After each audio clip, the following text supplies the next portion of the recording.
नमस्कार, news for nation देख रहे हैं आप। मैं हूं आपके साथ रश्मि। बिहार में एमएलसी चुनाव का बिगुल बज चुका है। बता दें कि 4 अप्रैल को वोटिंग होनी है और 7 अप्रैल को नतीजे भी सामने आ जाएंगे। ऐसे में अगर हम बात करें तो इस बार एमएलसी चुनाव को लेकर बिहार के तमाम राजनीतिक दलों ने अपनी पूरी ताकत झोंक दी है और इसको लेकर ये उम्मीद भी लगा बैठे हैं कि इस बार जीत उनकी होने जा रही है। इस बीच अगर हम बिहार के युवा नेता चिराग पासवान की बात करें तो चिराग पासवान भी इस बार एमएलसी चुनाव में जुट चुके हैं और अपने प्रत्याशियों के नाम की घोषणा किसी भी वक्त उनकी तरफ से कर दी जाएगी। बात अगर हम करें तो इसको लेकर कल दिल्ली में बैठक हुई है और बैठक की तस्वीरें भी सामने आई है जिसमें चिराग पासवान और उनके जितने भी पार्टी के लोग हैं वे सभी दिल्ली में मौजूद हैं। हालांकि ये मीटिंग पहले राजधानी पटना में ही होने वाली थी, लेकिन अचानक चिराग पासवान की तबीयत बिगड़ गई, जिसके बाद सभी को दिल्ली बुला लिया गया और दिल्ली में ही ये मीटिंग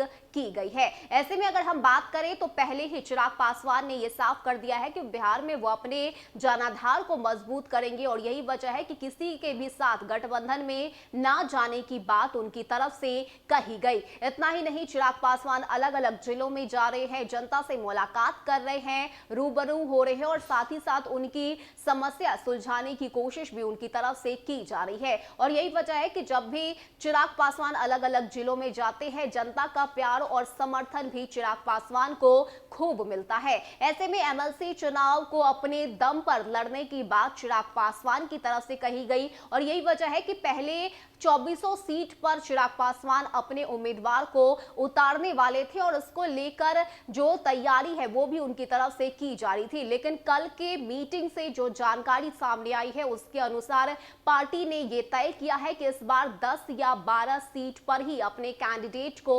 उतारा जाए, यानी कि अब चिराग पासवान 24 नहीं बल्कि 10 से 12 सीट पर ही अपने उम्मीदवार को उतारेंगे और एमएलसी का चुनाव लड़ेंगे। ऐसे में इसको लेकर पार्टी की तरफ से कभी भी घोषणा की जा सकती है और जो लिस्ट है वो भी जारी किए जाएंगे, क्योंकि एमएलसी चुनाव को लेकर तारीख का ऐलान हो चुका है और चिराग पासवान ने पहले ही ये साफ कर दिया था कि तारीखों के ऐलान के बाद ही वो अपने उम्मीदवारों की लिस्ट जारी करेंगे। ऐसे में एमएलसी चुनाव इस बार काफी ज्यादा महत्वपूर्ण इसलिए भी है क्योंकि एक तरफ एनडीए है तो वहीं आरजेडी और कांग्रेस भी अलग अलग चुनाव लड़ रही है और जीत के दावे भी कर रहे हैं। आरजेडी भी अपनी पूरी ताकत इस बार के एमएलसी चुनाव में झोंक चुकी है और अलग अलग जगहों पर जाकर वोट देने की अपील भी आरजेडी की कार्यकर्ताओं और नेताओं की तरफ से की जा रही है। लेकिन इस बीच अगर हम चिराग पासवान की बात करें तो चिराग पासवान अपने जनाधार को मजबूत करने में जुटे हुए हैं और यही वजह है कि दिल्ली से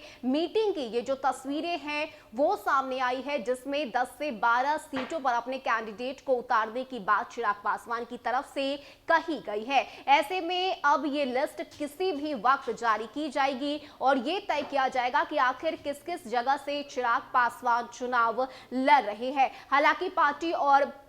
परिवार में जिस तरह से टूट हुआ, इसके बाद चिराग पासवान अकेले ही मजबूती से बिहार में आकर खुद को मजबूत बनाने में जुट चुके हैं और यही वजह है कि चुनाव को लेकर भी उनकी तरफ से यही कहा जाता है कि जब तक उनसे संभव हो सके वो अकेले ही रहेंगे और अकेले ही चुनाव लड़ेंगे और जीत भी हासिल करेंगे क्योंकि जनता का प्यार और सपोर्ट उनके साथ है। ऐसे में देखने वाली बात होती है कि लोजपा रामविलास की तरफ से जो लिस्ट जारी की जाती है उनमें किसे उम्मीदवार बनाया जाता है, किस पर दांव खेलने को चिराग पासवान तैयार होते हैं और किन किन सीट से चिराग पासवान अपने उम्मीदवार को उतारते हैं। फिलहाल के लिए इतना ही। ज्यादा अपडेट के लिए आप बने रहिए न्यूज फॉर नेशन के साथ। नमस्कार।